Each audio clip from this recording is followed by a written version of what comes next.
Elon Musk ప్రపంచ కుబేరుడు ఒక పోస్ట్ చేశాడు రీసెంట్గా. లార్డ్ గణేషతో అంటే హిందూ దేవుడైన గణేశుడితో తాను గ్రోక్లో సంభాషించినట్టుగా. ఎందుకు మస్క్ ఈ పోస్ట్ చేశారు, అసలు ఏంటి విషయం, అండ్ ఎందుకు హిందూ దేవుడిని మస్క్ అంతలా పొగుడుతూ ఉన్నారు? ఎస్ అండి, ఎలాన్ మస్క్ ఒక యూదుడు, ఇజ్రాయిలీ రేషియల్లో ఒక యూదు జాతి, అంటే క్రిస్టియన్ అనమాట. కానీ ఆయనకి సడన్గా వినాయకుడు గుర్తొచ్చాడు, అది హిందూ దేవుడు గుర్తొచ్చాడు. ఒక విచిత్రంగా ఉందన్నమాట ఇది. ఎందుకంటే తన ఎక్స్లో ఆయన స్వయంగా ఆయన కంపెనీకి సీఈఓ అయిన ఎక్స్లో ఆయనే పోస్ట్ చేస్తున్నాడు. మేము ఈ ఎలాన్ మస్క్ కంపెనీ తయారు చేసిన గ్రోక్ అని ఏఐ చాట్ బోర్డులో నేను వినాయకుడు ఎవరని ఒక చాటింగ్ చేస్తే ఈ మా గ్రోక్, నేను తయారు చేసిన గ్రోకు ఏఐ చాట్ బోర్డు కృత్రిమ మేధ ఆధారితమైన గ్రోక్ అనేది వినాయకుడిని చక్కగా గుర్తుపెట్టేసింది.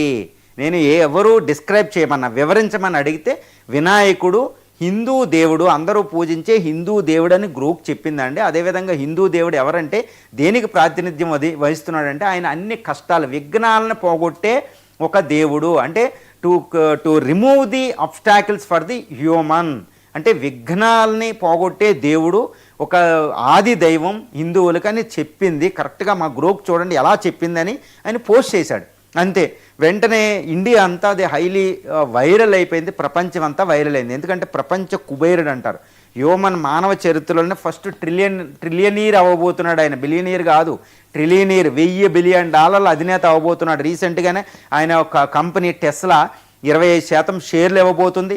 ఆయనకు $1 ట్రిలియన్ ప్యాకేజ్ ఇవ్వబోతుంది నెక్స్ట్ 10 ఇయర్స్లో. అంటే ఫస్ట్ ట్రిలియనీర్ అవ్వబోతున్నాడు. అంటే ట్రిలియనీర్ అవ్వాలంటే మన ఇండియాలో ఎవరిని పూజిస్తామండి? లక్ష్మీదేవిని, వినాయకుడిని పక్కన పెట్టి గృహప్రవేశాలు అవి చేసినట్టు ఆయన వినాయకుడు గుర్తొచ్చాడనమాట. అంటే ఏంటి, ఆయన బిజినెస్ సూత్రాలు ఎలా ఉంటాయో చూడండి. ప్రపంచంలో ఏది పెద్ద మార్కెట్ అంటే ఇండియా అనేది పెద్ద మార్కెట్ అనేది ఎలాన్ మస్క్ గుర్తించారు. అంటే ఇండియా అనేది నన్ను యాక్సెప్ట్ చేయకపోతే, ఇండియా ఆశీర్వదించకపోతే నేను $1 ట్రిలియన్ అధినేతను అవ్వను అని ఆయన చెప్పగే చెప్తున్నాడు.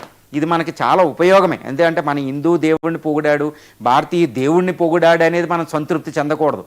ఆయన చేసింది ఏంటంటే హిందూ దేవుడిని సంబోధించడం ద్వారా భారతీయులకి దగ్గర అవ్వాలనుకున్నాడు. ఆయన భారతదేశ ప్రభుత్వానికి దగ్గర అవ్వాలనుకుంటున్నాడు. ఎందుకంటే ఆయన టెస్లా కంపెనీ ఇక్కడ చాలా కష్టాలు పడుతుంది. ఆయన యొక్క గ్రోకు ఏఐ చాట్బోట్ ఇండియా రావాలి, ఆయన స్టార్లింక్ ఇండియా రావాలి, space X Indian company India రావాలి. ఏదో విధంగా మనకు కూడా ఉపయోగపడుతుంది మన ఇస్రోకి. సో ఆ కంపెనీలన్నీ ఇక్కడ రావాలి.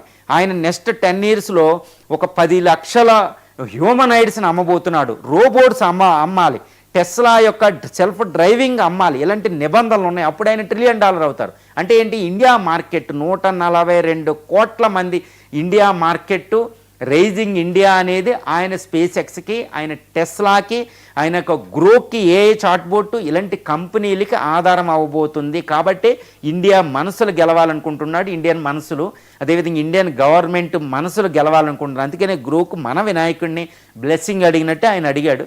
కాబట్టి ఇది ఇండియాకి ఒక పెద్ద వరం. అంటే ప్రపంచంలో పెట్టుబడులు పెట్టే వాళ్ళందరికీ ఒక మెసేజ్ ఇచ్చాడు ఎలాన్ మస్క్, భారతదేశం వల్లే నేను ట్రిలియనీర్ని అవ్వబోతున్నా అని. అంటే వాళ్ళకేంటి అంటే టెస్లా కంపెనీ, ఇప్పుడు గ్రోక్ కంపెనీ, ఎలాన్ మస్కే భారత మార్కెట్ మీద దృష్టి పెట్టాడు. కాబట్టి మేము కూడా ఇన్వెస్ట్మెంట్లు పెట్టాలి, టెక్నాలజీ వెళ్ళాలి, ఇండియా వెళ్ళాలని వాళ్ళకి మెసేజ్ ఇచ్చాడు. సో ఇండియాకి ఇది పెద్ద వరం అవ్వబోతుంది. ఒక రకంగా వినాయకుడి ద్వారానే ఆయన ఇండియాలోకి ఎంటర్ అవుతున్నాడు. చూసారు ఆయన బిజినెస్ ఫార్ములాస్. అందుకని ఎలాన్ మస్క్ ఎందుకు గ్రేట్ అంటే ఆయన ఎక్కడ ఏ విధంగా ప్రజల మనసులు మార్కెట్ని గెలవాలోనే ఒక తెలిసిన ఆయన. కాకపోతే ఇండియా ఇది బ్లెస్సింగ్ అవ్వబోతుంది. రైట్ అండి, థ్యాంక్ యూ సో మచ్ ఎంజీరావు గారు, చాలా అంశాలకు